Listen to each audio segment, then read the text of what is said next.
අයිබෝවන් ශක්තිවිද්‍යා පාට් 11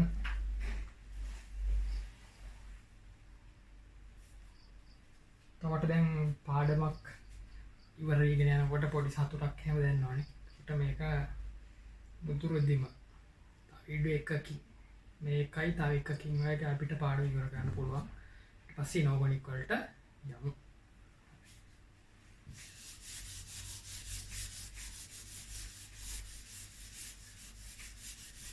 දැන් බොහෝ ගුරුවරු ළමයි සාමාන්‍යයෙන් මේ පාඩමට කලින් ඉනෝගොනික් පටන් ගන්නවා. ඒකට හේතුව රිඩොක්ස් සමීකරණ වලට ඉනෝගොනික් දැනුම පොඩ්ඩක් අවශ්‍ය නිසා ඉනෝගොනික් සමහර අය ඉතින් කරලා තියෙනවා.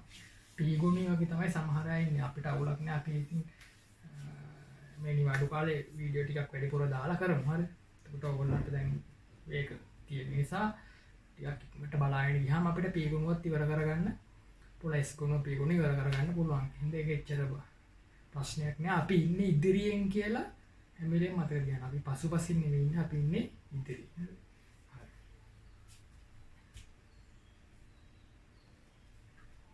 එතකොට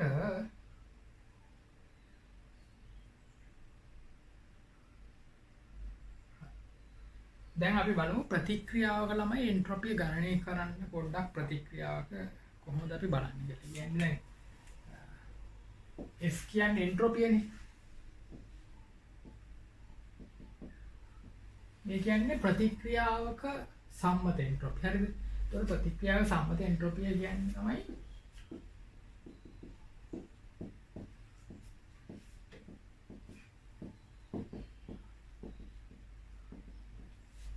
මෙන්න මේක. හරිද? ඒතකොට ප්‍රතික්‍රියාවක් දුන්නොත් එහෙම ඒකේ අර ප්‍රතික්‍රියකවලයි ඵලවලයි ස්ටොයිකියෝමෙට්‍රික සම්පූර්ණක වලින් ඒ එන්ට්‍රොපි වැඩි වෙන්න ඕනේ. පැහැදිලිද? එතකොට මේ අවසාන කියලා කියන්නේ දැන් ප්‍රතික්‍රියාවට නම් අදාළ වෙන්නේ දැන් මේ සමීකරණය අපි දාමුකෝ ප්‍රතික්‍රියාවට. ලියාගන්න ඉස්සර මාතෘකාව ලියාගන්න අපි ඒක පිළිවෙලට යනවා. හරිද? ඒතර වෙලා ඉතුරු කරගන්න පුළුවන්. ලියන්න S සම්මත මගින් S θ මගින් මාතෘකාවක් S θ මගින් ඩෙල්ටා S Rx න් ගණනය කිරීම. S θ මගින් ඩෙල්ටා S Rx න් θ ගණනය කිරීම.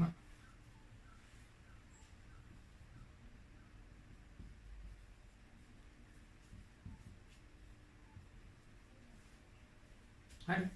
එතකොට මේක තමයි ළමයි විපර්යාසයක එන්ට්‍රොපි හොයන්නේ. කියන්නේ එන්ට්‍රොපි විපර්යාසයක් හොයන්නේ අවසාන එන්ට්‍රොපි ආරම්භක එන්ට්‍රොපියෙන් අඩු කරන එකනේ කරන්නේ.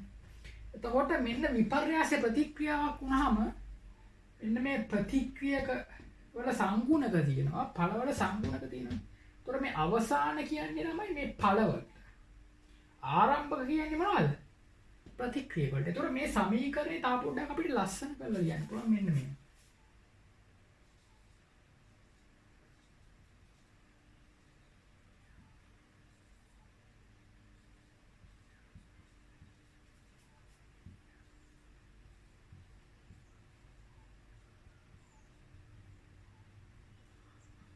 මෙන්න මේක තමයි සමීකරණය. මේ ප්‍රතික්‍රියාවට අදාළ අපිට කියන්න පුළුවන් සිග්මා. සිග්මා කියන්නේ එකතු කරනවා. එකතු කරනවා ඵලවල එන්ට්‍රොපි ටික අඩු කරනවා ප්‍රතික්‍රියකවල එන්ට්‍රොපි ටික. පැහැදිලිද? එතකොට ඔයා මෙන්න මේක ලියා ගන්නවා. මේක ලියා. ප්‍රතික්‍රියාව ලියා ගන්න මේක ලියා ගන්න. ඊට පස්සේ අපි ප්‍රතික්‍රියාවට දාමු.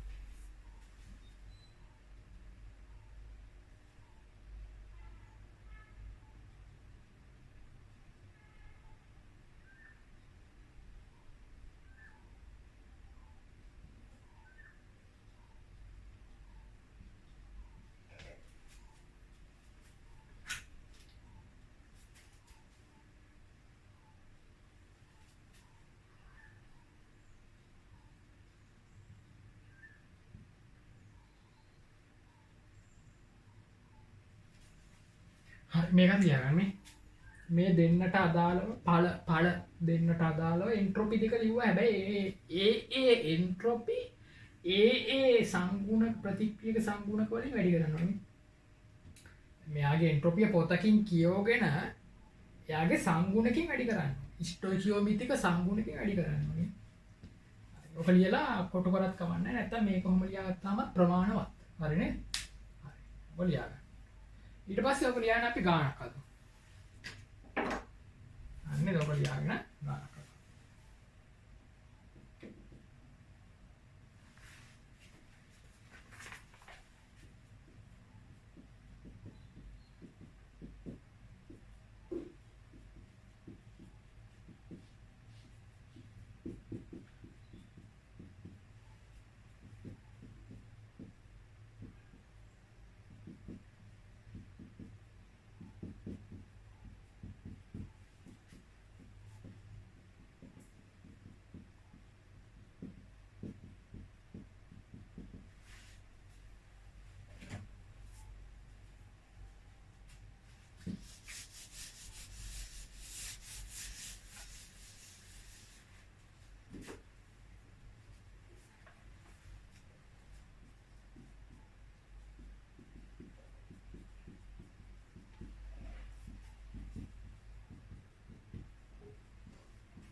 ලියාගන්න.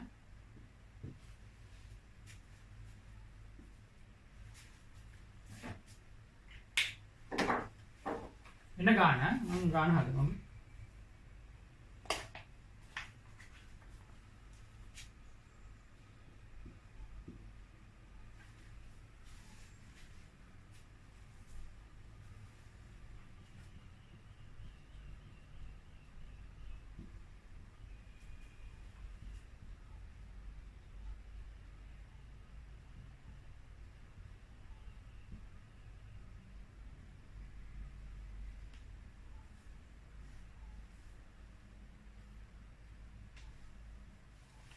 හරි.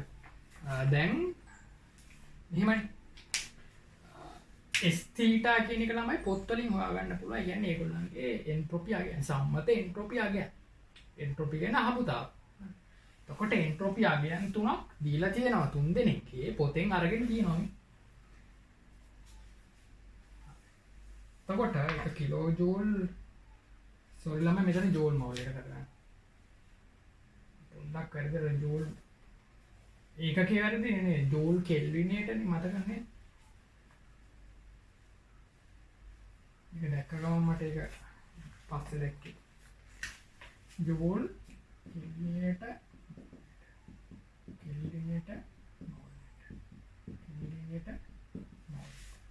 මොකද එන්ට්‍රොපි ඒකකේ මරකයිනේ නේ. හරි. දැන් අර ප්‍රතික්‍රියා දාන්න ඕනේ. ප්‍රතික්‍රියාව එන්ට්‍රොපි විපර්යාසය නෙමෙයි. න්යාක මේක දෙකෙන් වැඩි කරනවා අඩු කරනවා මේක ධන මේක තුනෙන් වැඩි කරනවා අගයන් ටික දාන්න.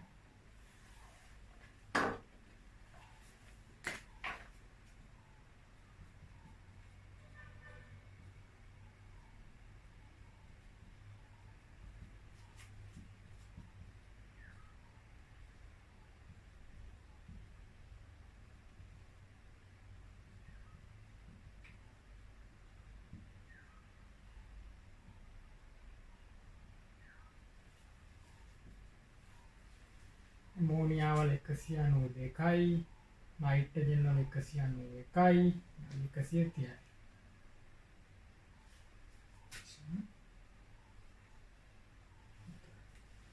ඍණ 198.7යි. දැන් ළමයි එතකොට එන්ට්‍රොපි විපර්යාසය ධන වෙන්නත් පුළුවන් ඍණ වෙන්නත් පුළුවන්. දැන් මේ ගාන හැටියට එන්ට්‍රොපි විපර්යාසය මොකක් වුණාද? ඍණ වුණා. ඒක කියන්න ඕනිද ඔයාට? එන්ට්‍රොපිය මේකේ අඩු වෙනවා කියලා කියන්න ඕනිද? එන්ට්‍රොපිය ඍණ කියලා කියන්න ඕනිද? ඔබට මතකද කලින් ඔයගොල්ලෝ ලස්සන වාක්‍ය ටිකක් ලියාගෙන ගියා ප්‍රතික්‍රියාව දිහා බලලා එන්ට්‍රොපිය අඩු වෙනවද ප්‍රතික්‍රියාව දිහා බලලා එන්ට්‍රොපිය වැඩි වෙනවද කියලා කියන්න පුළුවන් සාධක ටිකක් ඔයගොල්ලෝ ලියාගත්ත මතකයිද? බලන්නකො මේ ප්‍රතික්‍රියාව දිහා. මෙතන වායුමය අනුගාමනේ වායුමය මවුල හතරක් තියෙනවා. මෙතන වායුමය මවුල කීයද? දෙකයි. මේ ප්‍රතික්‍රියාවම දුන්න මට මතකයි. එතකොට වායුමය අනුගාන අඩු වෙනවා නම් ළමයි අහඹුතාව අඩු වෙන්න ඕනේ. අවකාශයේ ව්‍යාප්තිය එතකොට අඩු වෙනවා. කියන්නේ අහඹුතාව අපිලිවෙල අඩු වෙනවා. එහෙනම් එන්ට්‍රොපිය අඩු වෙනවා. එහෙනම් පැහැදිලිවම මේ ගාන හදන්න කලින් ඔයා දැනගන්න. මේ ගාන හදන්න කලින් දැනගන්න ඕනේ. එන්න උත්තරේ නම් ඍණ එන්ට්‍රොපියක්. ඩෙල්ටා SRX මොකද්ද? ඍණ එන්ට්‍රොපියක් කියලා ඔයාලට කවුරුවත් කියලා දෙන්න ඕනේ. ඔයා දැනගන්න ඕනේ. පැහැදිලිද?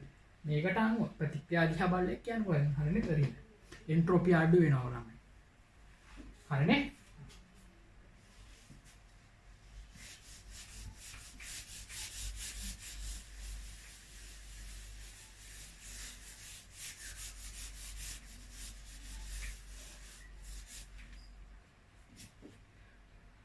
ලියන මාතෘකාව ජලීය H+ අයනය. ජලීය H+ අයනය. ජලීය H+ අයනය. දැන් ජලීය කලාපයට යද්දී ළමයි පොඩි ප්‍රශ්නයක් තියෙනවා. නිරපේක්ෂ එන්ට්‍රොපිය ගණනය කිරීමේ ගැටලුවක් මතුවෙනවා. මොකද ජලීය කලාපයේදී වියුක්ත අයනයක් වෙන් වෙලා තියෙන අයනයක් අපිට හදාගන්න බෑ. මොකද අනිත් අයනත් එක්ක පොඩි ආකර්ෂණ බල තියෙනවා. එතකොට අපි හිතමු ජලයේ තියෙන Na+ අයනය හිතමු. Na+. එතකොට මෙන්න මේ ජලීය අයනේ එන්ට්‍රොපිය ඔයාට ඕනේ කියලා හිතන්නකෝ. ජලීය මාධ්‍යදී. එතකොට ජලීය මාධ්‍යදී මෙයාගේ නිරපේක්ෂ එන්ට්‍රොපිය හොයන්න බෑ වටේ අයනත් එක්ක ආකර්ෂණ බලයම තියෙන නිසා. එතකොට නිරපේක්ෂ එන්ට්‍රොපිය ජලීය කලාපයේදී සෙවීමේ ගැටලුවක් වෙන නිසා ජලීය කලාපයේදී එන්ට්‍රොපිය අර්ථ දක්වන්නේ සාපේක්ෂ අගයක්. එහෙනම් අපිට සිද්ධ වෙනවා යම්කිසි සාපේක්ෂ මට්ටමක් අර්ථ දක්වන්න. ඔයාලට මතකයි නේද එන්තැල්පිය අර්ථ දක්වද්දී සාපේක්ෂ මට්ටමක් අර්ථ දක්වුවා මූලද්‍රව්‍ය වල සම්මත අවස්ථාවේ එන්තැල්පිය ශුන්‍යයයි ගනිමු කියලා කිව්වේ. එන්තැල්පිය ශුන්‍යයයි අර්ථ දක්වලා ගත්තා. සම්මත අවස්ථාවක් සම්මත මට්ටමක් ඒගොල්ලෝ අර්ථ දක්වලා ගත්තා. නැත්නම් එන්තැල්පිය ශුන්‍ය නෙවෙයි. දැන් කාබන් solid graphite මට කියන්න මෙයාගේ සම්මත එන්තැල්පිය ශුන්‍යද? නිරපේක්ෂ එන්තැල්පිය මෙයාගේ නිරපේක්ෂ එන්තැල්පිය ශුන්‍යද? නෑ නම මෙයාට එන්තැල්පියක් තියෙනවා. මෙයාට නිරපේක්ෂ එන්තැල්පියක් තියෙනවා. අපි දන්නේ නැහැ. අපිට ඒක හොයාගන්න විදිහක් නැහැ. ඒකින්ද අපි කියනවා මේකට මොකද්ද? සම්මත ස්ථායි මූලද්‍රව්‍ය නිසා අපි කියනවා මෙයාගේ එන්තැල්පිය ශුන්‍යයි කියලා. ඒක සම්මතාගයක්. ඒක පනවා ගත්තාගයක්. මිනිස්සු විසින් සම්මත කරගෙන පනවලා ගත්තාගයක්. තේරුණාද? නැත්නම් ඇත්තගයක් නෙවෙයි. ඒකට සාපේක්ෂයි කියන්නේ. මේක සාපේක්ෂයි කියලා කියන්නේ මේකයි. හරි. එහෙනම් මේ ජලීය කලාපයටත් අපිට ඕනේ වෙනවා සාපේක්ෂයි. ඒකට අපි ගන්න ළමයි H+ අයන. ජලීය H+ අයනේ එන්ට්‍රොපිය බිඳුවයි කියලා උපකල්පනය කරනවා. එහෙනම් ජලීය H+ අයනේ එන්ට්‍රොපිය බිඳුවයි කියලා උපකල්පනය කරලා ඒකට සාපේක්ෂව දැන් මේගොල්ලන්ගේ එන්ට්‍රොපි මනින්න පටන් ගන්නවා. නම් මේකට සාපේක්ෂව මෙයාගේ අහඹුතාව අඩුද වැඩිද කියලා බලනවා. හරිද? මේකට සාපේක්ෂව ඇලුමිනියම් 3+ ගේ අහඹුතාව අඩුද වැඩිද කියලා බලනවා. පැහැදිලිද ඔයාලට කියලා ගහන්න. දැන් ඔයාලට මතකනේ CS graphite වලයි පිටමකෝ බ්‍රෝමින් ගෑස් හොඳ බ්‍රෝමින් ලික්විඩ් නේ බ්‍රෝමින් ගෑස් තියෙනවා කියලා හිතන්න. එන්තැල්පිය අර්ථ දක්වද්දී මෙයාගේ සම්මත එන්තැල්පිය ශුන්‍යයි කියලා අර්ථ දක්වලා මෙයාට එන්තැල්පියක් ඊට සාපේක්ෂව හෙව්වා. 50යි. ඒ වගේ. මේක ශුන්‍යයි සලකා ඊට සාපේක්ෂව මෙයාගේ කීයද කියලා බැලුවා. මෙතනත් එහෙමයි කරන්නේ. මෙයාගේ එන්ට්‍රොපිය ශුන්‍යයයි සලකා ඊට සාපේක්ෂව මේගොල්ලන්ගේ එන්ට්‍රොපි හොයනවා. එහෙනම් එතන ඉන්නේ සාපේක්ෂ එන්ට්‍රොපියක් ළමයා. හරිද? නිරපේක්ෂ එන්ට්‍රොපියක් නෙවෙයි. හරි නේද? එතකොට මෙයාට වඩා අහඹුතාව වැඩි නම් එන්ට්‍රොපිය දාන්න. මෙයාට වඩා අහඹුතාව අඩු නම් එන්ට්‍රොපිය ඍණ. එන්ට්‍රොපිය කියන්නේ අහඹුතාව. එතකොට ඒ ජලීය කලාපයට එන කාරණා.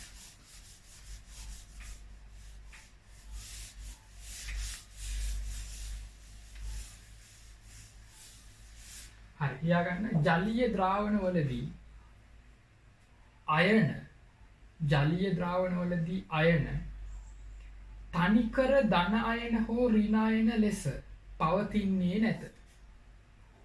ජලීය ද්‍රාවණ වලදී අයන තනිකර ධන අයන හෝ ඍණ අයන ලෙස පවතින්නේ නැත. පවතින්නේ නැත. එනිසා ජලීය අයනවල නිරපේක්ෂ එන්ට්‍රොපි මැනීම දුෂ්කර වී ඇත. එම නිසා ජලීය අයනවල නිරපේක්ෂ එන්ට්‍රොපි මැනීම දුෂ්කර වී ඇත. ඒවාට නිරපේක්ෂ එන්ට්‍රොපියක් ඇතත් ඒවාට නිරපේක්ෂ එන්ට්‍රොපියක් ඇතත් එය මැනීම අපහසුය. එය මැනීම අපහසුය. එබැවින් H+A+ අයනයේ සම්මත මෞලික එන්ට්‍රොපිය H+A+ අයනයේ සම්මත මෞලික එන්ට්‍රොපිය බිඳුව ලෙස ගෙන ඇත. බිඳුව ලෙස ගෙන ඇත.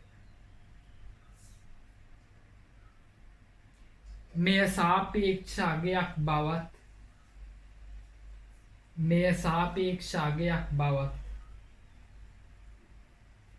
නිරපේක්ෂ අගය මැනිය නොහැකි බවත්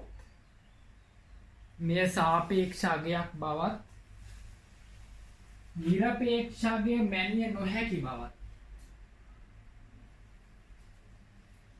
අවබෝධ කරගන්න.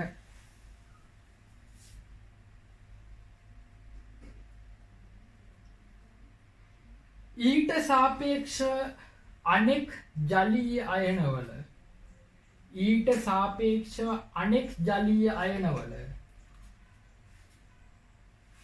සාපේක්ෂ එන්ට්‍රොපි මැන ඇත.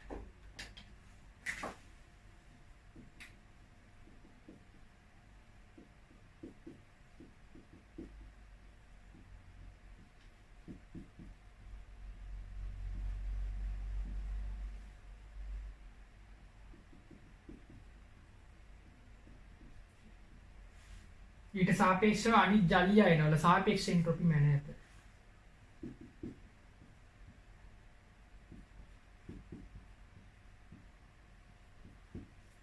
හරිමයි. දැන් H+A+ අයනයේ එන්ට්‍රොපිය බිඳුවයි කියලා දැන් අපි සම්මත කරගෙන තියෙන්නේ. දැන් ඔයාලට අයිතින්නේ වෙනාගියක් දාන්න. හරි. සම්මත සත්‍යයට තේදී. කියන්නේ 1.25 හරි. ඊට සාපේක්ෂව අනිත් අයනවල දැන් එන්ට්‍රොපි මනින. විද්‍යාඥයෝ ඒක කරලා තියෙනවා. දැන් මම උඩ ගත්තා එක්තරා අයන තුනක්. Aluminium 3+ calcium 2+ F-. එතකොට මේ අයනවල ළමයි අරය අඩුයි. F- කියන එක්කෙනාගේ අරය දැන් ඕගොල්ලන්ට පේනවනේ.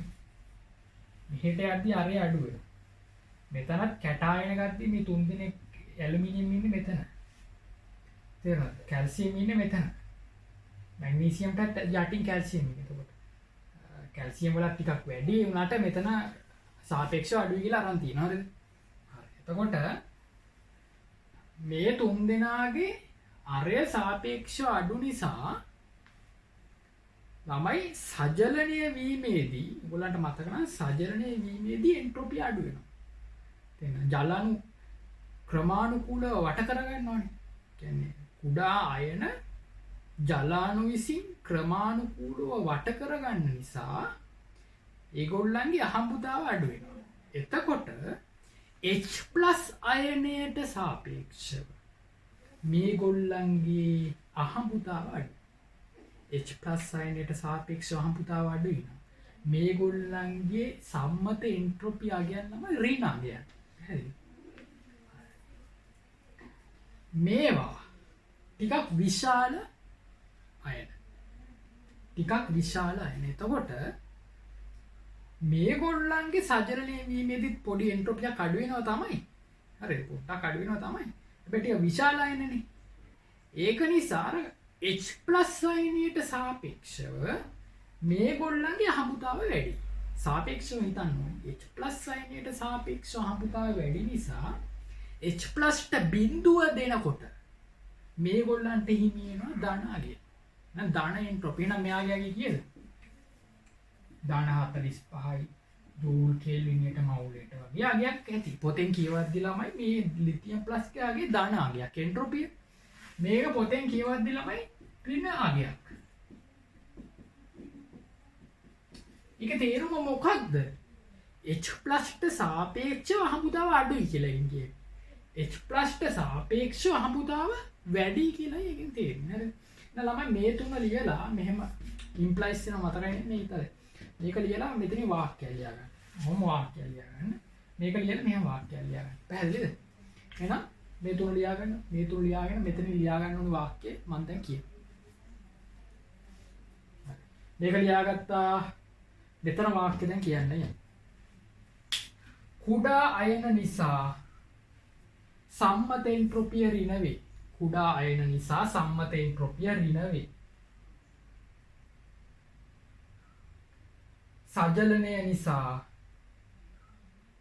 H+ සාපේක්ෂව ඍණ එන්ට්‍රොපිය අගයක් නැත. කුඩා අයන නිසා සම්මත එන්ට්‍රොපිය ඍණ වේ. සජලනය නිසා H+ සාපේක්ෂව ඍණ එන්ට්‍රොපිය අගයක් නැත.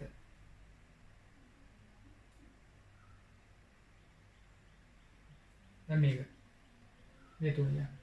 එහෙනම් පාඩම් කරගන්න එපා උන්දේ. මේවත් උන්දේලා කැල්සියම් වල ඍණයි. මොනවාගේ දන්නයි කියලා පාඩම් කරගන්න එපා උන්දේ. එහෙම අහන්නේ නැහැ. දැන් මේ තුන දෙනා කියලා. දැන් සම්මත එන්ට්‍රොපිය ධන වේ. මෙතන ලියන්න. මොකද්ද? සම්මත එන්ට්‍රොපිය ධන. මේක සම්මත එන්ට්‍රොපිය ධන වේ. H+ සාපේක්ෂව මේවායේ අහඹුතාව ඉහළය. H+ සාපේක්ෂව මේවායේ අහඹුතාව ඉහළය.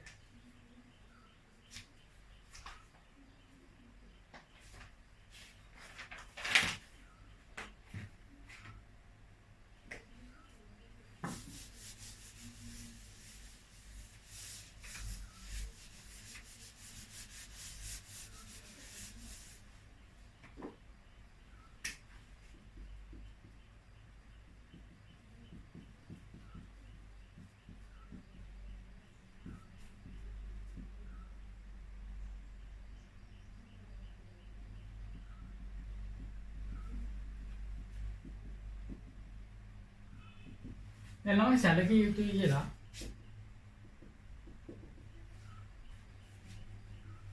යුතුයි කියලා මෙන්න මේ ප්‍රතික්‍රියාවලිය සැලකිය යුතුයි කියලා මේ ප්‍රතික්‍රියාවලිය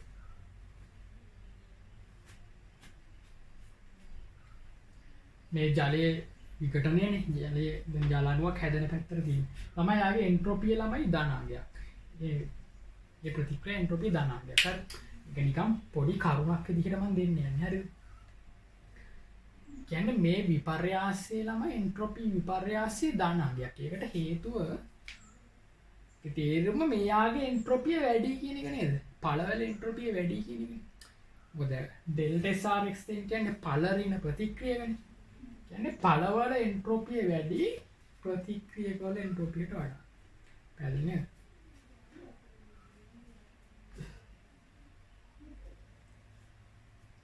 ඒකට හේතුව විදිහට කියන්නේ පොඩි ධනා කියන්නේ ළම ඒකට හේතුව කියන්නේ මේවා හයිද කියලා කියන්න මන් දන්නේ නැහැ හොඳේ. නෝට් එක හදද්දි වැදගත් කියලා හිතුණු හින්දා මම දැම්ම මිසක් එහෙම හයිද කියලා කියන්න මන් දන්නේ නැහැ. හැබැයි පැහැදිලි කිරීමක් ඇහුවොත් මේක දීලා මේ වගේ ප්‍රතික්‍රියාවක් දීලා අගයත් එක්කම දීලා වගේ පැහැදිලි කිරීමක් ඇහුවොත් කියන්න පුළුවන්. ඒතර මම කොහොමද මේක පහදන්නේ? මම කියනවා මේ තියෙන අයන්නේ ළමයි. අයන්නේ එතකොට අයන සජලනය වෙනකොට අහඹුතාව අඩු වෙනවා. අන්න ඒකයි මම මෙතන පොයින්ට් එකට ගන්නේ. මොකද මේ පැත්තේ අහඹුතාව අඩුයි කියලා මට පෙන්වන්න වෙනවා. කියන්න වෙනවා. මේ පැත්තට වඩා මේ ජල අණු වල අහඹුතාවට වඩා මේ පැත්තේ අහඹුතාව අඩුයි කියලා මට කියා ගන්න සිද්ධ වෙනවා. තේරුණා? දැන් වායුමය කලාපේ නම් ඕකේ අනිත් පැත්ත. ඒ කියන්නේ වායුමය අණුගාන වැඩි වෙනකොට අහඹුතාව වැඩි වෙනවා. ඔයාලට හිතේ මේ පැත්ත එක්කෙනයි මේ පැත්තේ දෙන්නෙක් කියන හරිනම් එන්ට්‍රොපිය මෙහෙට යද්දි අඩු වෙන්න එපා කියලා. එහෙම නෙවෙයි එන්ට්‍රොපිය වැඩි වෙලා තමයි. පැහැදිලිද? දැන් මේ පැත්තේ හරිනම් H බන්ධනක් තියෙනවා. ඒත් අතන සජලනය වීමේදී එන්ට්‍රොපිය ගොඩක් අඩු වෙනවා. ඒකයි අපි කියන්නේ. එතකොට අපි මේකට අනුවයි උත්තරේ ලියන්න ඕනේ. පැහැදිලිද? අපි උත්තරේ ලියන්න ඕනේ මේකට අනුව. එතකොට අපි ලියන්න ඕනේ මෙයාගේ සජලනය වීම නිසා අහමුතාව අඩු වෙනවා කියන කාරණේ තමයි අපි ලියන්න ඕනේ. එහෙනම් ලියා ගන්න මේක ලියලා. අයන සජලනය නිසා H+ සහ OH- අයනවල අහමුතාව අඩු වී ඇත. අයන සජලනය නිසා H+ සහ OH- අයනවල අහමුතාව අඩු වී ඇත.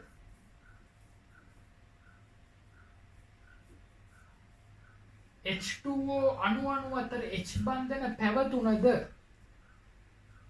H බන්ධන තියෙනවා ඒත් ළමයි අහමුතාවය වැඩි. H2O අණු අතර H බන්ධන පැවතුනද අයනවලට වඩා අහමුතාව ඉහළය. අයනවලට වඩා අහමුතාව ඉහළය.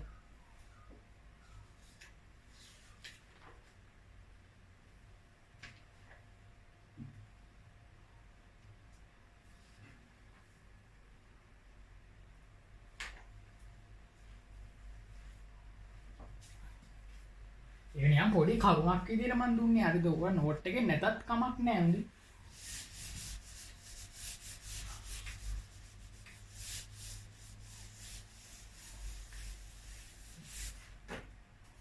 මේ පාඩම උගන්වද්දි ළමයි ඇත්තම වෙලාවට ඔයගලන්ට උගන්වද්දි මට බයයි. හරිද? මට බය හිතෙනවා ඔයගලන්ට මේක තේරෙන්නේ නැද්ද දන්නේ නැහැ. පොඩි බයක් තියෙන. ඒකින්ද ඔයගොල්ලෝ ගොඩක් උත්සාහ කරගන්න මේ කරුණු තේරුම් ගන්න. හරි. ඒතර වීඩියෝ එක සමහරට දෙපාරක් තුන් පාරක් බැලුවත් කමක් නැහැ හොඳේ. කරුණ ගැඹුරුව නැ තේරුම් නැත්තම් අතාරින්න නම් එපා. නැවත බලලා හරි තේරුම් ගන්න. හරි. දැන්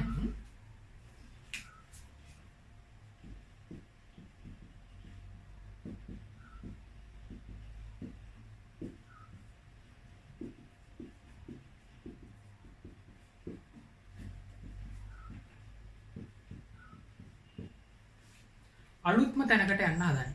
අපි යන්න හදන්නේ අලුත්ම තැනකට. දැන් අපි එන්ට්‍රොපිය ගැන දැන් ගොඩක් කතා කරන්නේ. එන්තැල්පිය ගැන ඈත අතීතයේ ගොඩක් කතා කරලා ගණන් හදලා තියෙන්නේ මේ එන්ට්‍රොපිය ගැන කලින් එපිසෝඩ් එකේදී කතා කරා. හොඳට කතා කරා. එන්ට්‍රොපිය ගැන දැන් කතා කරලා තියෙනවා. කොතනින්ද පටන් ගත්තේ මේ ක්‍රියාවලිය අපි? සංසිද්ධතාවනේ අපි හොයාගෙන ගියේ. ප්‍රතික්‍රියාවක් වෙනවද නැද්ද කියන එක හොයාගෙන යන ගමනේදී තමයි මේ එන්ට්‍රොපිය හම්බුනේ. අහම්බුතාව හම්බුනේ. මේ එන්ට්‍රොපිය කියන්නේ මොකද්ද? අහමුතාව. හරිද? එන්ට්‍රොපිය කියන්නේ අහමුතාව. එතකොට ස්වයං සිද්ධතාවට හේතු වෙන කරුණු දෙකයි. ස්වයං සිද්ධතාවට හේතු වෙන කරුණු දෙකයි. එන්තැල්පියයි එන්ට්‍රොපියයි. ඔයාට මතක නම් කලින් වීඩියෝ එකේදී එන්තැල්පියෙන් විතරක් ස්වයං සිද්ධතාව හොයන්න ගිහලා අමාරුවේ වැටුණා මතකද? එන්තැල්පියෙන් විතරක් يعني තාපදායකද තාප අවශෝෂකද කියන එකෙන් අපි හොයන්න ගියා ස්වයං සිද්ධතාව. අමාරුවේ වැටුණා. එන්ට්‍රොපියෙන් විතරක් ස්වයං සිද්ධතාව හොයන්න පුළුවන්ද? ඒත් බෑ. අනුචිතයි කියලා වාක්‍යයක් කිව්වා. මම කිව්ව මතකද? එන්ට්‍රොපියෙන් විතරක් ප්‍රතික්‍රියාවක ස්වයං සිද්ධතාව හොයන එක අනුචිතයි. හරි. චිත නැහැ. එහෙනම් ළමයි ස්වයං සිද්ධතාව හොයන්න මේ දෙකේ එකතු. හරිද? එතකොට ළමයි ස්වයං සිද්ධතාව හොයන්න අලුත් තාපගතික සංකල්පයක් තියෙනවා. එතකොට පළමු තාපගතික සංකල්පය මොකද්ද? එන්තැල්පිය. ඊට පස්සේ දෙවන තාපගතික සංකල්පයට ආවා එන්ට්‍රොපිය. තාපගතික. හරි. ඊට පස්සේ තුන්වෙනි තාපගතික සංකල්පයට එනවා ස්වයං සිද්ධතාව හොයන්න තනි එකක් විදිහට, තනි ඒකකයක් විදිහට, තනි ගුණයක් විදිහට අර්ථ දක්වනවා. ඒකට කියනවා ගිබ්ස් ශක්තිය. මොකද්ද?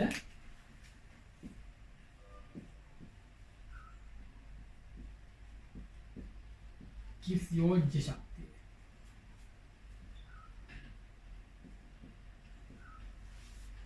ගිබ්ස් ෆ්‍රී එනර්ජි කියලා කියනවා.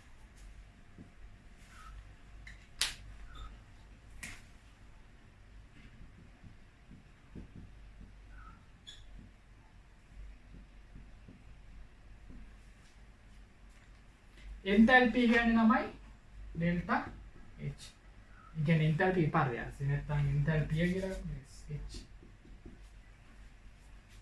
හරි. ආමුදාව කියන්නේ S. සම්මත නම් තීටා දාන්න. සම්මත නම් තීටා.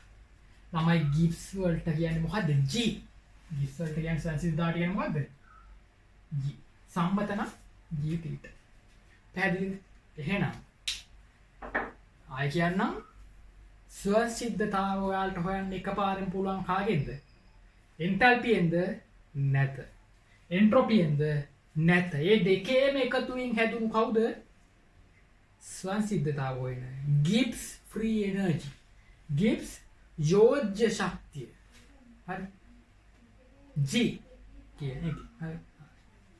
එතකොට මේ තුන එකතු කරලා හදන සමීකරණය තමයි මේක. දැන් මෙයා හැදිලා තියෙන්නේ මේ දෙන්නකින් කියලා කිව්වනේ. G කියන්නේ H රීඩ TS සම්මත නම් මේවනේ. සමීකරණ වෙනස් කර කර යන්න පුළුවන්. G සමාන H ඍණ TS කියන්නේ ඕනිම වෙලාවකට. සම්මත නම් මේක මොකක් කරනවද? G θ සමානයි H θ ඍණ TS θ. ඒතකොට යම්කිසි අණුවක් සඳහා මේක දාන්න පුළුවන්. යම්කිසි සංයෝගයක් සඳහා මේක දාන්න පුළුවන්. සංයෝගයේ ගිබ්ස් ශක්තිය. විපර්යාසයකට දැම්මොත් එතකොට ඒකට කියනවා ගිබ්ස් ශක්තිය විපර්යාසය. එතකොට මෙතන එන්තැල්පියද නැහැ. එන්තැල්පි විපර්යාසය. මෙතන එන්ට්‍රොපියද නැහැ. එන්ට්‍රොපි විපර්යාසය. මෙතන එන්නේ ගිබ්ස් ශක්තියද නැහැ. ගිබ්ස් ශක්තිය විපර්යාසය. එහෙනම් ඒක ලියන්නේ ඩෙල්ටා වලින්. ඩෙල්ටා G θ කියලා කියන්නේ ඩෙල්ටා H θ ඍණ T. T වල ඩෙල්ටා ගන්න නැහැ. T delta S. මේක යම්කිසි සංයෝගයක් සඳහා මේක යම්කිසි විපර්යාසයක් සඳහා. එහෙනම් ගිබ්ස් ශක්ති විපර්යාසය කියලා කියන්නේ ළමයි. එන්තැල්පි විපර්යාසය ඍණ T ඩෙල්ටා S. මේ එන්ට්‍රොපි විපර්යාසය. T කියන්නේ මොකද්ද? මොන උෂ්ණත්වයේද? නිරපේක්ෂ උෂ්ණත්වය. කියන්නේ කෙල්වින් උෂ්ණත්වය. සෙල්සියස් උෂ්ණත්වය නෙවෙයි. කෙල්වින් උෂ්ණත්වය. හරි. එහෙනම් හරි වැදගත් නේද? එතකොට ළමයි ගිබ්ස් ශක්තිය කියලා කියන්නේ තාපගතික ගුණයක්. ඒක විත්ති ගුණයක්. හරිද? ඒක කිලෝ ජූල් මවුලට අන්න ඒක ඒකකයක් ළමයි එන්තැල්පි වල ඒකකයක් නේ. මෙතනින් වලට තේරෙයි. මෙතන ඍණ TS කියන්නේ දැන් මේකේ ඒකකේ T කින් වැඩි කරාම මෙතනින් ඉන්නේ එන්තැල්පි ඒකකෙමනේ. කියන්නේ මෙතනත් ගිබ්ස් ශක්තිය ඒකකේ කියන්නේ එන්තැල්පි ඒකකේ. ෆිසික්ස් වල ඉගෙන ගන්න ඕනේ මේ ඒකකෙන් ඉගෙන ගිබ්ස් ශක්තිය ඒකකේ ජූල් මවුලයට නැත්නම් කිලෝ ජූල් මවුලයට. මවුලකෙන්. හරි. නැත්නම් මවුලයකට නැතුව ආල්ත දැක්කොත් එහෙම කිලෝ ජූල් විතරයි. නැත්නම් ජූල් විතරයි. එහෙනම් ගිබ්ස් ශක්තිය කියන එක විත්ති ගුණයක්. ගිබ්ස් ශක්තිය විත්ති ගුණයක්. මෞලික ගිබ්ස් ශක්තිය ඝටනා ගුණයක්. හරි. එතකොට ඒකත් අවස්ථාශ්‍රිතයක්. හරිද? එතකොට මේ තුනම අවස්ථාශ්‍රිත. අවස්ථාශ්‍රිත තාපගතික ගුණ, විත්ති ගුණ, මෞලයකට අත දැක්කොත් ඝටනා ගුණ සහ ඒ තුන් දෙනාගේ සම්බන්ධතාවය මේක එහෙනම් ස්වංසිද්ධතාවයි නේ මෙයාගේ. පැහැදිලිද? හරි. එහෙනම් ලියා ගන්න. ගිබ්ස් යෝජ්‍ය ශක්තිය. කියන්නේ මාත්‍රිකාවක් ගිබ්ස් යෝජ්‍ය ශක්තිය. මේකත් ලියා ගන්න. ගිබ්ස් ෆ්‍රී එනර්ජි.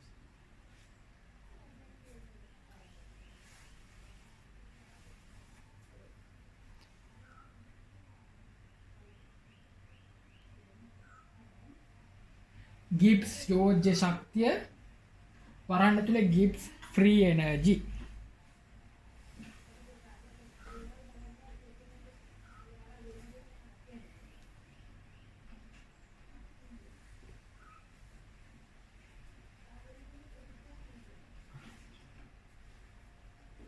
ලියන්න.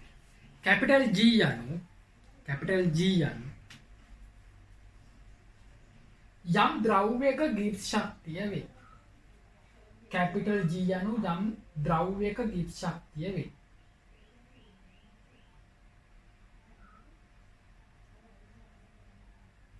ඩෙල්ටා G යනු යම් විපර්යාසයක ගිබ්ස් ශක්ති විපර්යාසය වේ. ඩෙල්ටා G යනු යම් විපර්යාසයක ගිබ්ස් ශක්ති විපර්යාසය වේ. ගිබ්ස් මෙහෙමයි.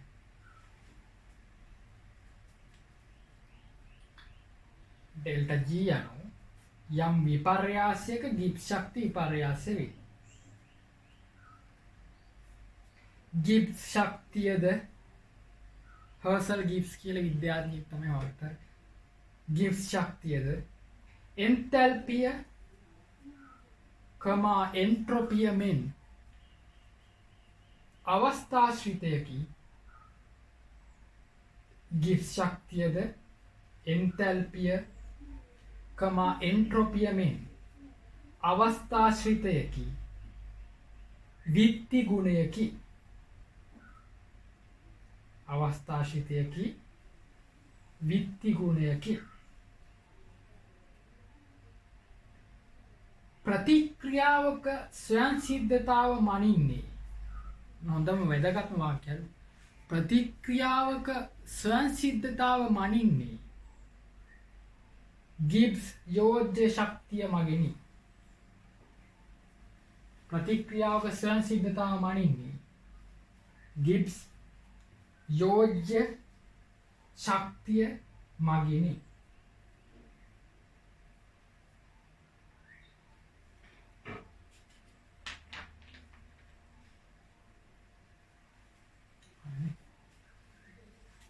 දැන් ළමයි දැන් ඇත්තටම මං කරේ අපිට වැඩක් හරිද?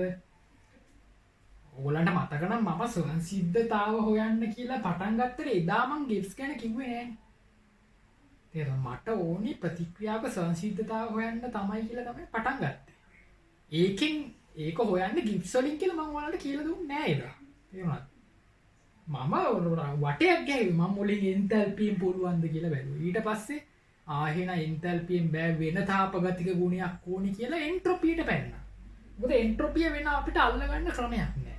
තේරුණාද? හමුතාව වෙන අල්ලගන්න ක්‍රමයක් නෑ.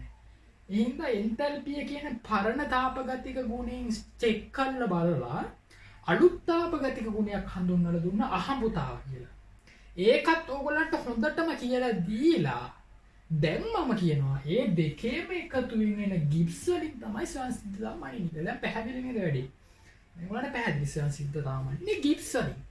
එන්තැල්පියෙන්වත් එන්ට්‍රොපියෙන්වත් නෙවෙයි ගිබ්ස් වලින් මනින්නේ. හැබැයි මේ ගිබ්ස් එක ඇතුලේ ඒ ගිබ්ස් එක ඇතුලේ දෙන්නම ඉන්නවා. ඒ ගිබ්ස් එක ඇතුලේ එන්තැල්පියත් සිටිනවා එන්ට්‍රොපියත් සිටිනවා. නිරපේක්ෂ උෂ්ණත්වයක් තියෙනවා. මේක වළංගු වෙන්නේ තමයි නියත උෂ්ණත්වය සහ නියත පීඩනයේදී. මේ සමීකරණේ වළංගු වෙන්නේ හොඳ පොයින්ට් එකක් කියන්නේ ඉස්සරහට ලියා ගන්නවා. මේ සමීකරණේ වළංගු වෙන්නේ නියත උෂ්ණත්වය සහ නියත පීඩනයේදී. ඔයාලා බලයි කොහෙන්ද මේක කඩන් පාත් උනේ. මේ සමීකරණ. දැන් මේක මට ඔප්පු කරන්න පුළුවන්. ඒක සිලබස් එකේ නෑ. සිලබස් එකේ දෝෂ තියෙනවනේ ළමයි. වායුවලත් මම දෝෂයක් පෙන්නව මතකද? එතකොට මේක ඔප්පු කරන කොටස සිලබස් එකේ නෑ ඕගොල්ලන්ගේ. තේරෙනවද? මට ඕන අවශ්‍ය නම් වීඩියෝ එකක් දාලා ඒක කරලා දෙන්න පුළුවන් වැඩක් නෑ. හරිද? අහන්නේ නෑ. එතකොට මේක ඔහේ කලම්පාත් වෙන සමීකරණයක්. ඕගොල්ලන්ට මතක තියාගන්න තියෙනවා. මේ සමීකරණය හැදෙන්නේ කොහොමද කියලා ඔයාලා දන්නේ නෑ. ඒක උගන්නලා වැඩකුත් නෑ. අවශ්‍ය නම් පුළුවන් උගන්නන්න. හරි. එහෙම කියලා සමීකරණේ පාඩම් කරගන්න ඕනි. ගණන් හදන්න ඕන. හරි. කොහෙන්ද ආවේ කියන එක අදාළ නැහැ.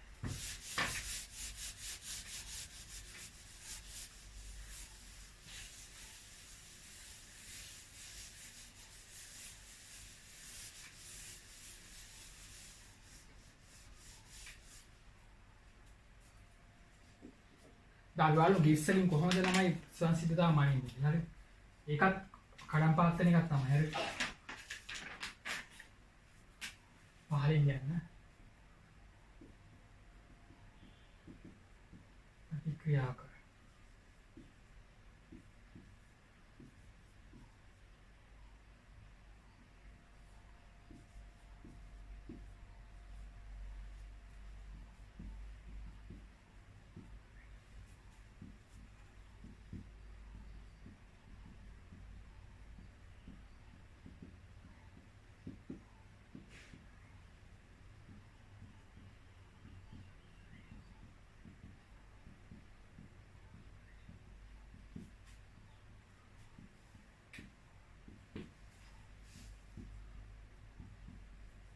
ලියා ගන්නමයි කියන්නේ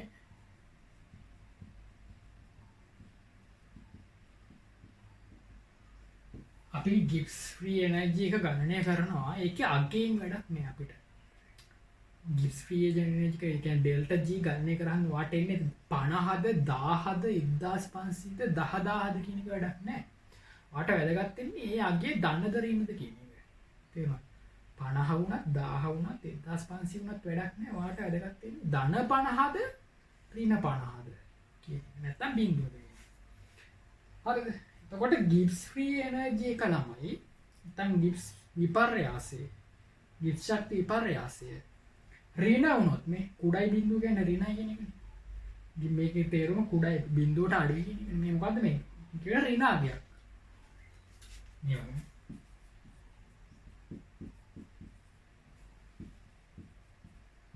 මේ මොකක්ද ඒක තේරුම මොකද්ද ඒ ප්‍රතික්‍රියාව මොකද්ද සංසිද්ධයි ඒ ප්‍රතික්‍රියාව සංසිද්ධයි එහෙනම් ගිබ්ස් කොහේ හරි ප්‍රතික්‍රියාවක ඔයාට ලෝකේ ඕනි තරම් ප්‍රතික්‍රියා තියෙනවා හරිද එක්සෑම් එකේ ඔයාට දෙන ප්‍රතික්‍රියාවේ ඔයා ඩෙල්ටා G හොයනවා ඔයාට එන්නේ මේක කියලා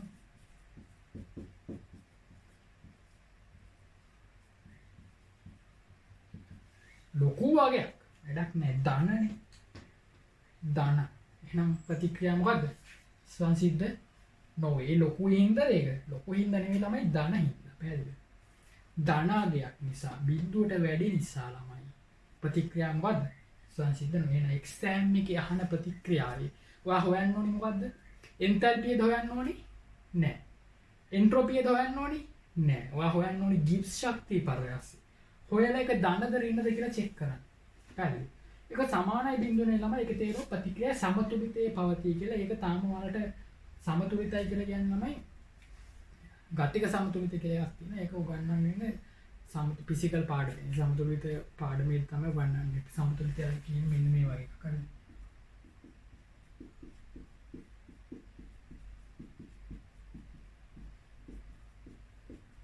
සමතුලිතතාවයේ පවතිනවා කියලා කියනම මෙන්න මේ වගේ ප්‍රතිවර්ත ප්‍රතික්‍රියාවක් වෙන්න ඕනේ හරිද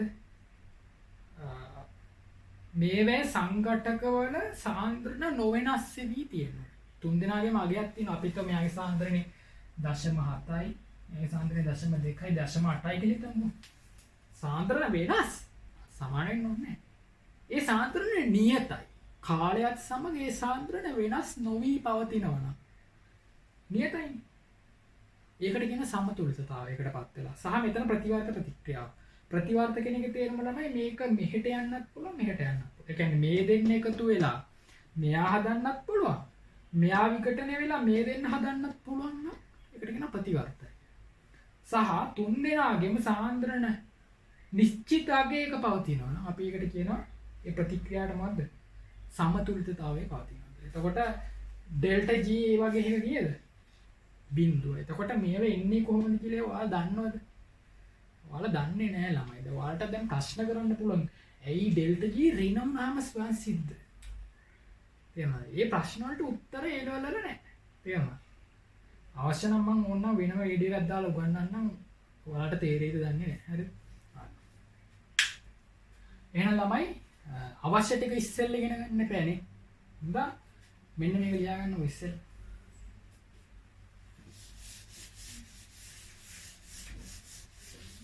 මේක ලියා ගන්න.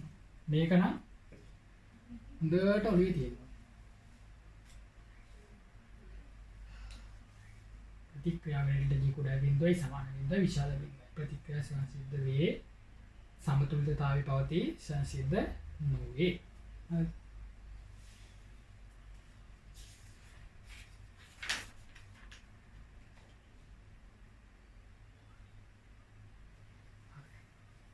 ඊළඟට ලියන්න ළමයි මාතෘකා මූලද්‍රව්‍යයන්ගේ ගිබ්ස් ශක්තිය.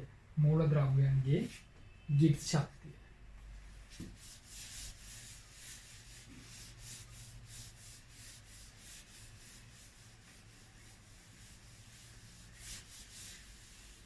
එතකොට ළමයි මේ ගිබ්ස් ශක්තිය කියන එකත් ළමයි නිරපේක්ෂකේ හොයන්න බෑ. හරිද? ඒතකොට මේව නම් අහලා තියෙනවා. එතකොට ඔයාලා දැන් දන්නේ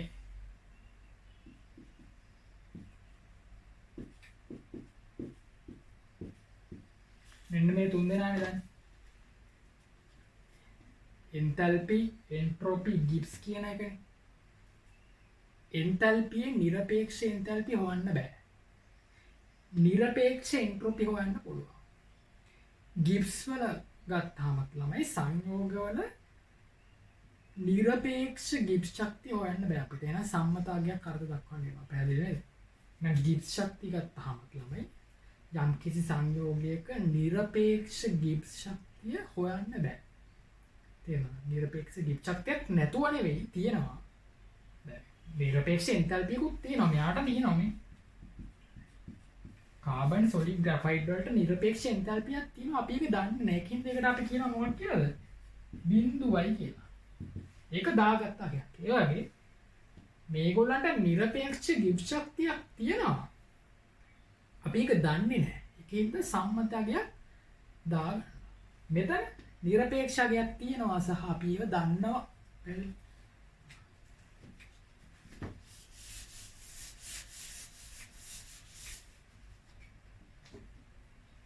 යන මූලද්‍රව්‍යයන්ගේ ගිබ්ස් ශක්තිය කියන මාතෘකාව යටතේ අපි ලියාගමු. සම්මත අවස්ථාවේ පවතින සංශුද්ධ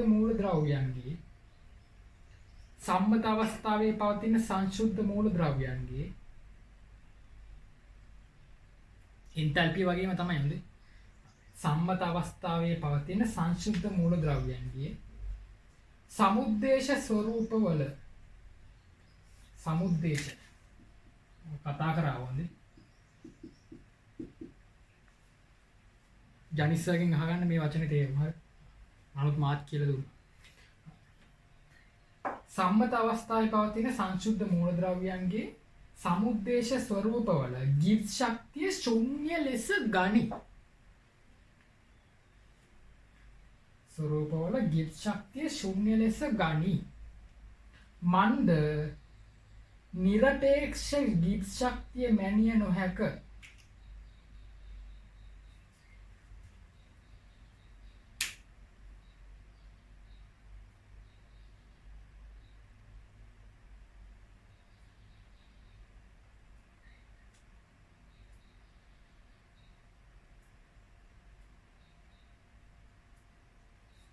මන්ද නිරපේක්ෂ ගිබ්ස් ශක්තිය මැනිය නොහැක වෙනම ඡේදයක ලියන්න මූලද්‍රව්‍යයක ගිබ්ස් ශක්තිය සෙවීමට මූලද්‍රව්‍යයක ගිබ්ස් ශක්තිය සෙවීමට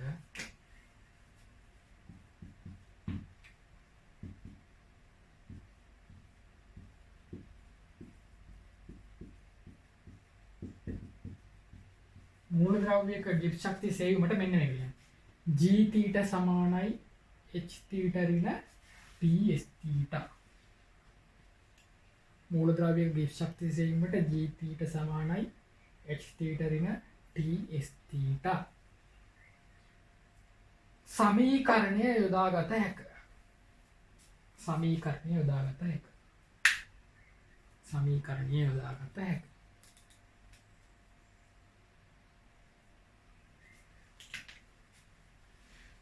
ළමයි මූලද්‍රව්‍ය හොයන්න නම් මේක දාන්න ඕනේ. මේක හොයන්න විපර්යාසයක හොයන්න. මේක ප්‍රතික්‍රියාවකටයි මේක අදාළ වෙන්නේ. මේක අදාළ වෙන්නේ මොකටද? මූලද්‍රව්‍යයකට. ඒක තේරුම් ගන්න ඕනේ. ඉක්වේෂන් වල වෙනස තේරුම් ගන්න. මේක දාන්නේ මූලද්‍රව්‍යයකට. එතකොට මේ තියෙන මූලද්‍රව්‍යයේ ගිබ්ස් ශක්තිය. මේ තියෙන මූලද්‍රව්‍යයේ එන්තැල්පිය. මේ තියෙන මූලද්‍රව්‍යයේ එන්ට්‍රොපිය. මේ මොකද්ද?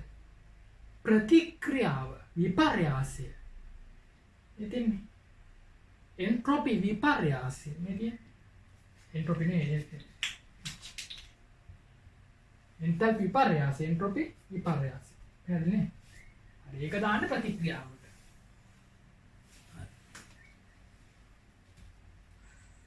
මේක පදා දෙන්න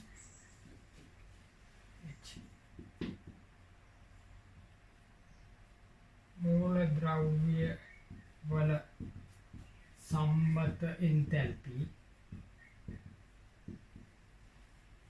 S θ කියන්නේ මූලද්‍රව්‍ය වල සම්මත එන්ට්‍රොපි මේක ලිව්වනේ මේක යොදාගත හැක කියලා ලිව්වනේ මේ දෙකක් ලියන්න H θ කියන්නේ මූලද්‍රව්‍ය වල සම්මත එන්තැල්පි S θ කියන්නේ මූලද්‍රව්‍ය වල සම්මත එන්ට්‍රොපි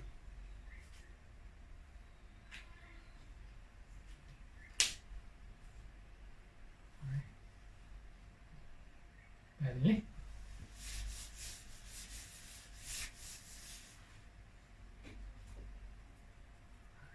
දැන් තරුවක් දාලා ලියා ගන්න. තරුවක් දාලා ලියන්න. ඩෙල්ටා G සමානයි ඩෙල්ටා H ඍණ T delta S. Delta G සමානයි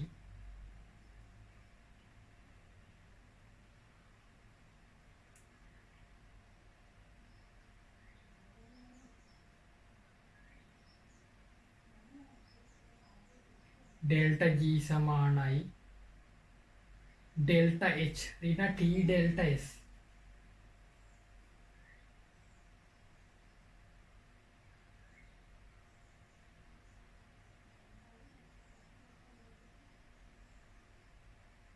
ඒක කොටු කරන්න. ඒක ලියලා කොටු කරන්න. දැන් මේ සමීකරණේ කලින් ලියාගත්තේ නෑනේ. මේ සමීකරණේ කලින් ලියාගත්තේ නෑ.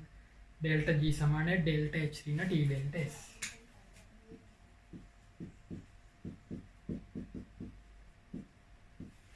හරි. පදන්න. යන්නේ ඩෙල්ටා G මේක ලියාගෙන කොටු කරානේ. ඇටි ලියන්නේ මේ ගිබ්ස් ශක්ති විපර්යාසය. කියන්නේ ගිබ්ස් ශක්ති විපර්යාසය. එන්තැල්පි විපර්යාසය. මොකද්ද? එන්තැල්පි විපර්යාසය. මේක එන්ට්‍රොපි විපර්යාසය. මේක නිරපේක්ෂ උෂ්ණත්වය.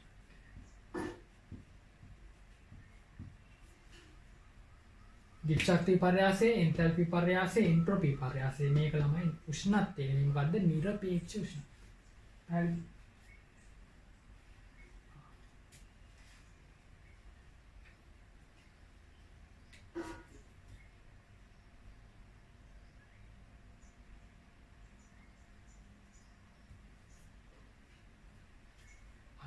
දැන් යටින් තරුවක් දාලා ලියන්න. මෙම සමීකරණය වළංගු වන්නේ නියත උෂ්ණත්වයේ සහ නියත පීඩනයේ සිදුවන ක්‍රියාවලියක් සඳහා පමණි.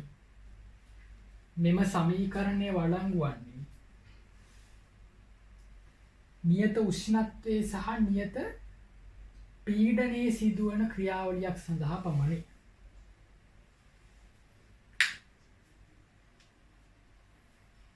එම සමීකරණය වළංගු වන්නේ නියත උෂ්ණත්වය සහ නියත පීඩනයේ සිදුවන ක්‍රියාවලියක් සඳහා පමණි.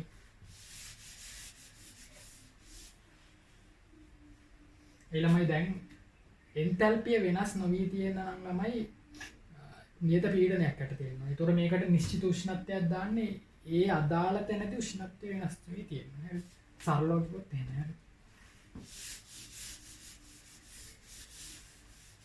නැත්නම් උෂ්ණත්වය සමග එන්ට්‍රොපියත් වෙනස් වෙනවා. හරි.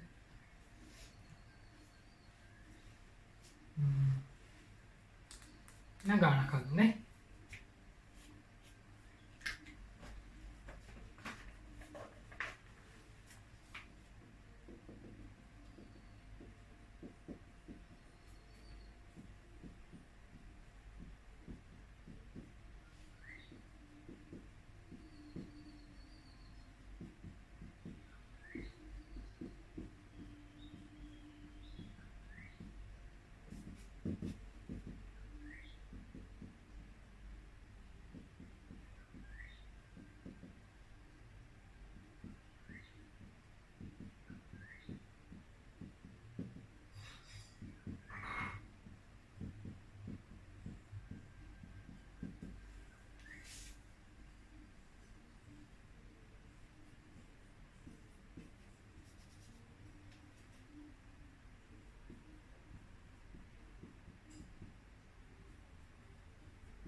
උත්පාදනයේ එන්තැල්පි තුන දීලා තියෙනවා. මෙතන ඒ එන්ට්‍රොපි තුන දීලා තියෙන තුන දෙනා.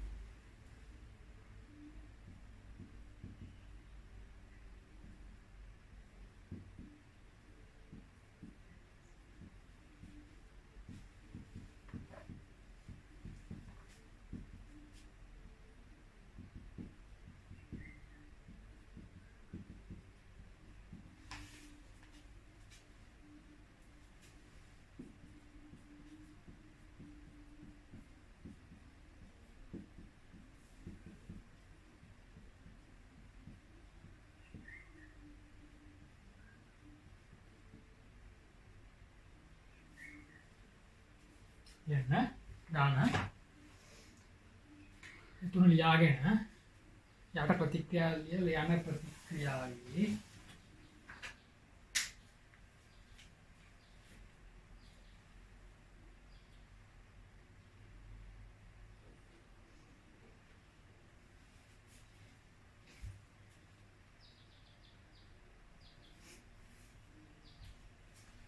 දැන් අපි හදන ළමයි එන්ට්‍රොපි වලින් හදන පළවෙනි ගාන නිසා අවධානයෙන් හදන්න එන්තල්පි දීලා තියෙන්නේ කිලෝ ජූල් මවුලයට වලින් එන්ට්‍රොපි දීලා තියෙන්නේ ජූල් කෙල්විනයට මවුලයට වලින් නේ කිලෝ ජූල් මවුලයට මෙතන ජූල් කෙල්විනයට මවුලයට හරි දැන් මේක ලියලා යන ප්‍රතික්‍රියාවේ කියලා රෝම ඉලක්කම් තියෙනවා ළමයි 4ක් ප්‍රශ්න 4ක් යාන්න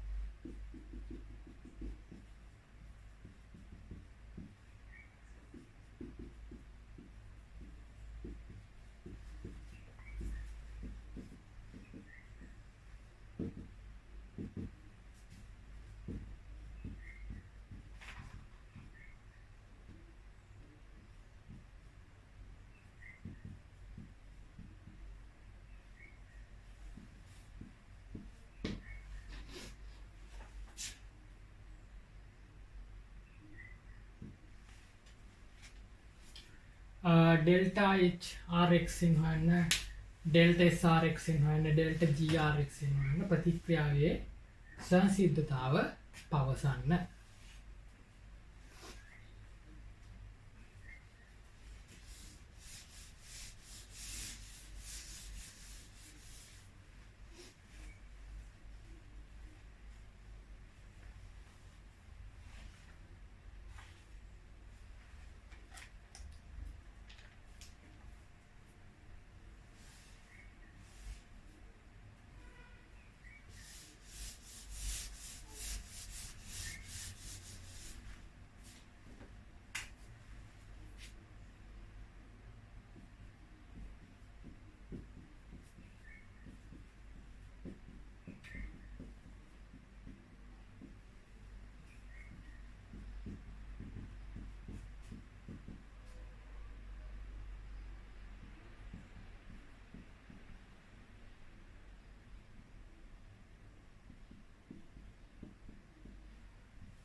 හරි ළමයි දැන් පළවෙනි කොටස හදන්න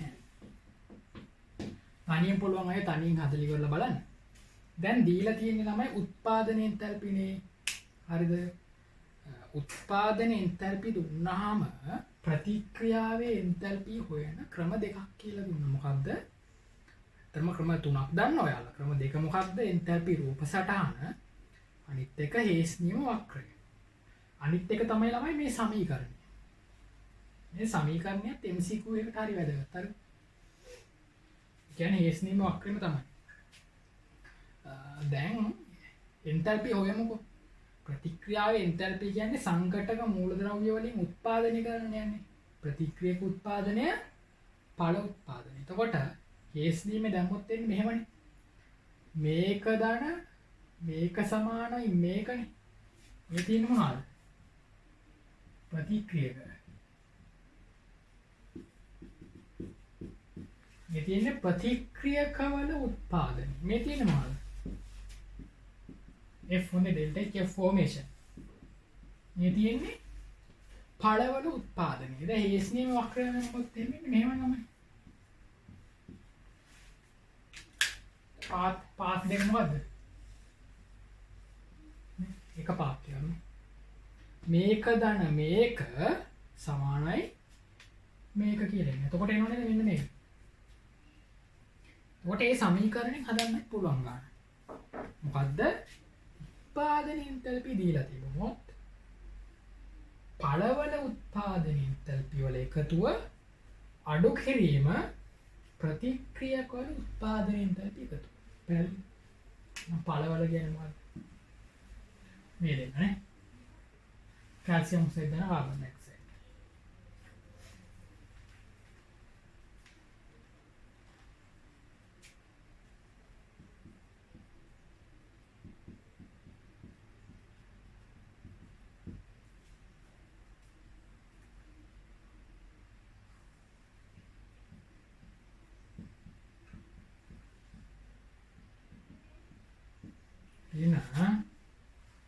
ප්‍රතික්‍රියක කියන්නේ කැල්සියම් කාබනේට් එන 1200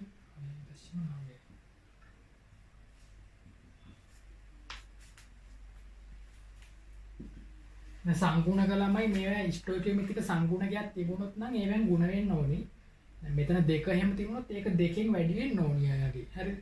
මෙතන තුන තිබුණොත් ඒ යාගේ තුනෙන් වැඩි වෙන්න ඕනේ. එහෙම නෑ මෙතන. එක එකනේ තියෙන්නේ. එක තියෙන හින්දා එයා කියන්නේ තුනමයි දැන්. එතකොට එනවා දාන 178යි 9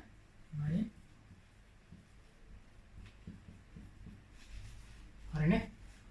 ගාන හදන්න. මම ආදේශ කරද්දී එකක එක දාන්න හොඳේ. මම උගලන්ට අතීතේ ඉඳන්ම කියලා තියෙන්නේ හොඳේ. ගානක් හදද්දී ඒකකත් එක්ක ආදේශ කරන්න ඕන උත්තර වලට දාද්දී. හරි. එහෙනම් එක කොටසේ හරි. එක කොටස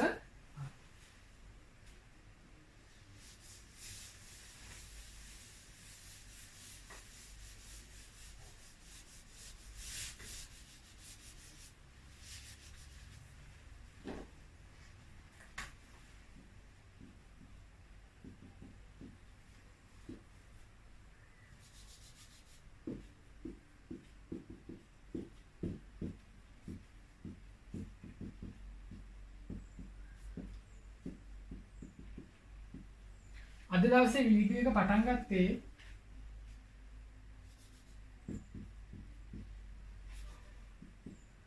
මෙන්න මේ සූත්‍රය.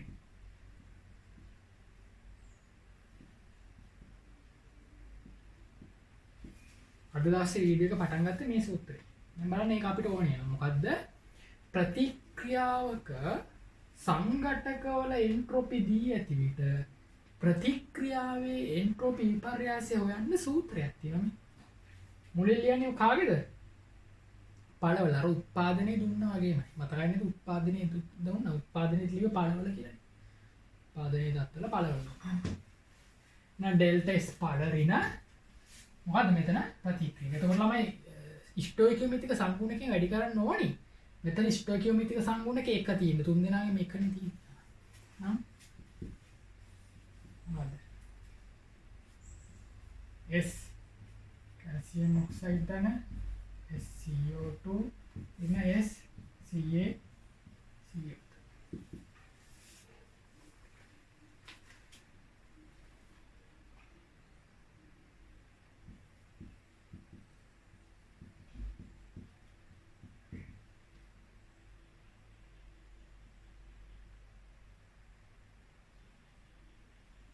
CO2 CO2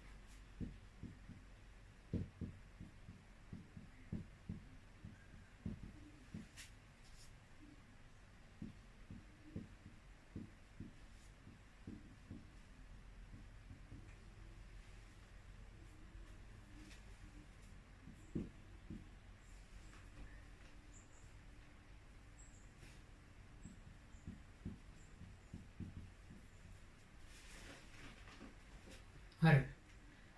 එන්ට්‍රොපි විපර්යාසය කීයද ළමයි? එන්ට්‍රොපි විපර්යාසය මේ දෙවෙනි කොටස.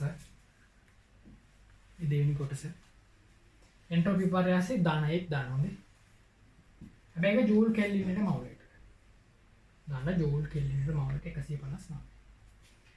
හරි. දැන් ප්‍රතික්‍රියා දිහා බලලා කියන්න මේක මේ ප්‍රතික්‍රියාව එන්ට්‍රොපි විපර්යාසයේ ධනද ඍණද කියලා වලට අලුතින් කියන්න ඕනේද? මේ පැත්තේ වායුමය සංඝටක නැත.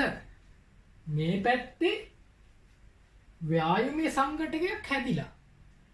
මේ ක්‍රියාවලියේදී අලුතෙන් වායුමය සංඝටකයක් හැදිලා.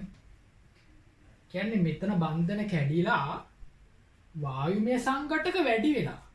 එහෙනම් මේ වැඩි ප්‍රතික්‍රියාවක එන්ට්‍රොපිය මොකක් වෙන්න ඕනේද? ළමයි වැඩි වෙන්න ඕනේ.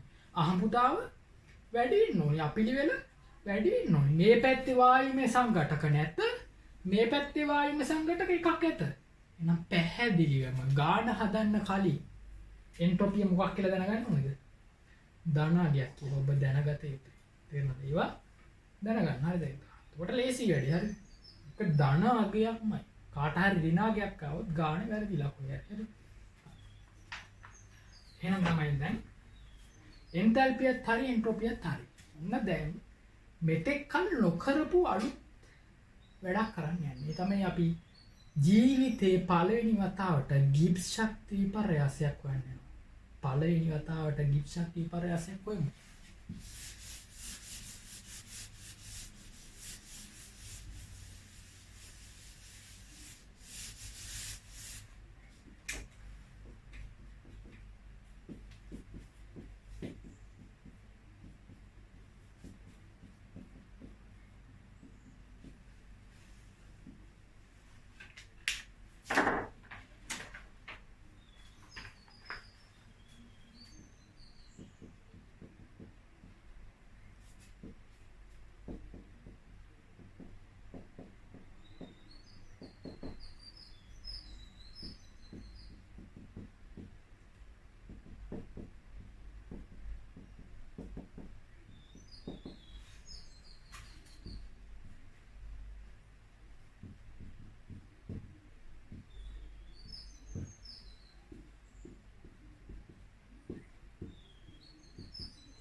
ළමයි මේ ගැටලුව විසඳලා තියෙන සම්මත තත්ත්වයට තියෙන්නේ. මතක තියාගන්න මේ තීට දාලා තියෙන සම්මත තත්ත්වයට තියෙන. එහෙනම් මතක තියාගන්න මේ ගැටලුව විසඳලා තියෙන්නේ 1 ATM 298යි කෙල්වින් වලදී කියලා මතක තියාගන්න. හරි? නැත්තම් 1 ATM 25යි සෙල්සියස් වලදී කියලා මතක තියාගන්න. මොකද මේ සම්මත තත්ත්වමයි අපි පාවිච්චි කරේ. සම්මත අගයන් දීලා තියෙන්නේ. හරි. දැන් මේ ප්‍රතික්‍රියාවේ හොඳට අහගන්න. මේ ප්‍රතික්‍රියාවේ එන්තල්පිය හරි අමාරුවෙන් හොයාගත්තා. මේ ප්‍රතික්‍රියාවේ එන්ට්‍රොපිය හරි අමාරුවෙන් හොයාගත්තා. මේ ප්‍රතික්‍රියාවේ ගිබ්ස් ශක්තිය හොයන්න යන්නේ. ඒකට තියෙන සූත්‍රය තමයි මොකද්ද ළමයි? මෙන්න මේක. මේ තියෙන සූත්‍රය. හරි. අර කලින් වගේ පළ ඍණ ප්‍රතික්‍රියක නෙවෙයි. එහෙම එකක් නෙවෙයි මෙතන පාවිච්චි කරන්නේ මේ සූත්‍රය. හරි. හරි. එහෙනම් ලියන්න.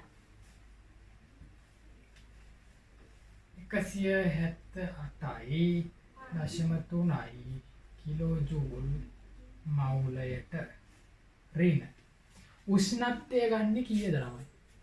දැන් අහන්නේ මේ ප්‍රතික්‍රියාවේ ඩෙල්ටා G Rx න් තීටනේ අහන්නේ. කියන්නේ 298යි කෙල්වින් වලදී තමයි මේ අහලා තියෙන්නේ. නැත්නම් ප්‍රශ්නේ දෙනවා සාමාන්‍යයෙන් මම දීලා නැති හින්දා මෙතන හිතාගන්න මේ අහන්නේ සම්මත තත්ත්වයේදී කියලා. 298යි කෙල්වින් තමයි T වලට දාන්නේ. උෂ්ණත්වය දැම්මා. ඔන්න වර්ධින තැනක් ළමයින්ට වර්ධින තැනක්. මෙතන ඒකකේ කිලෝ ජූල් මවුලයට නේද? මෙතන තියෙන්නේ 159 ජූල් කෙල්විනේට මවුලයට නේද? ළමයි මේක කිලෝ ජූල් කරගන්න. මෙතනදීම කරන්න කිලෝ ජූල්.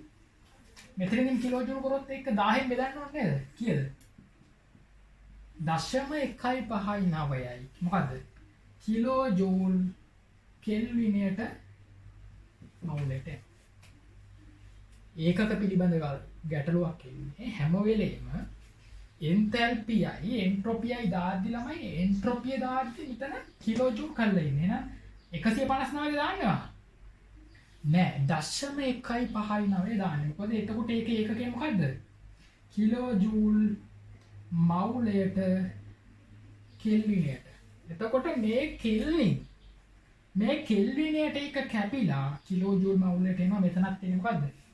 කිලෝ ජූල් මවුලයට. පැහැදිලි නේද?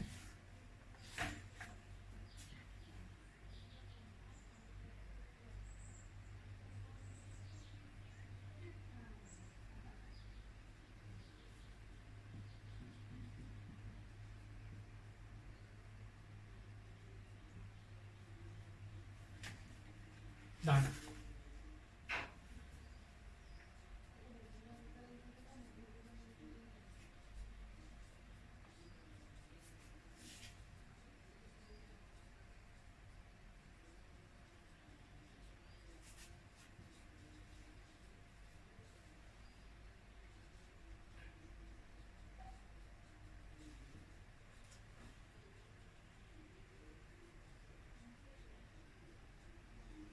එහෙනම් ළමයි ඔන්න ඔයාලා හදව පළවෙනි ගාන. ඕගොල්ලන්ට ආවේ ළමයි ගිබ්ස් ශක්ති විපර්යාසය ධනාගයක්. ඕගොල්ලන්ට ආවේ ගිබ්ස් ශක්ති විපර්යාසය ධනාගයක්. එහෙනම් ආවර්ජනය කරන්න. ගිබ්ස් ශක්තිය ඍණ නම් ස්වයන් සිද්ධ වේ. ඒක මම කියපු එකක් නෙවෙයි. පාඩම් කරන්න සිද්ධ වෙනවා හොඳේ. ගිබ්ස් ශක්ති විපර්යාසය ඍණ නම් ස්වයන් සිද්ධ වේ. ගිබ්ස් ශක්ති විපර්යාසය බිඳුව නම් සමතුලිතයේ ඇත. ගිබ්ස් ශක්ති විපර්යාසය ධන නම් ස්වයන් සිද්ධ නොවේ. දැන් ආපු එක ධනද ඍණද? ධනම 130 වැඩක් නෑ හොඳේ. ඒක මහා ලොකු වගේක්ද? මහා කුඩා ඉතා කුඩා වගේක්ද අපිට වැඩක් නෑ. මේක ධන ළමයි. ධන නිසා හතරවෙනි එකේ උත්තරේ හතරවෙනි එකේ අහන්නේ කොහොමද? හතරේ අහන්නේ කොහොමද? ප්‍රතික්‍රියාවේ ස්වයන් සිද්ධතාව පහදන්න. කොහොමද ඒක ලියන්නේ? ඩෙල්ටා G විශාලයි බිඳුව බැවින් මොකද්ද? සම්මත තත්ත්ව යටතේදී ප්‍රතික්‍රියාව ස්වයන් සිද්ධ නොවේ. සම්මත තත්ත්ව යටතේදී අපි මේක බැලුවේ සම්මත තත්ත්ව යටතේදී තමයි බැලුවේ. හොඳයි. ඒ කියන්නේ මෙතන උෂ්ණත්වය දැන් මේ සම්මත තත්ත්ව යටතේ උෂ්ණත්වනේ. වෙන තත්ත්ව යටතේදී නේ බැලුවේ. සම්මත තත්ත්ව යටතේදී තමයි මේ ගාන හැදුවේ. හොඳයි. මම සම්මත තත්ත්ව යටතේදී මේ ප්‍රතික්‍රියාව ස්වයන් සිද්ධ නොවේ. ඔයගොල්ලන්ට මතකද මේ වියෝජනේ ස්වයන් සිද්ධ නැහැ කියලා මම කිව්වා? අඛණ්ඩ ශක්ති සැපයුමක් නැතුව ස්වයන් සිද්ධ නැහැ කියලා මම කිව්වා. මතකයි නේද මේක? ඔයාලට මතක ඇති. ලියාගන්න.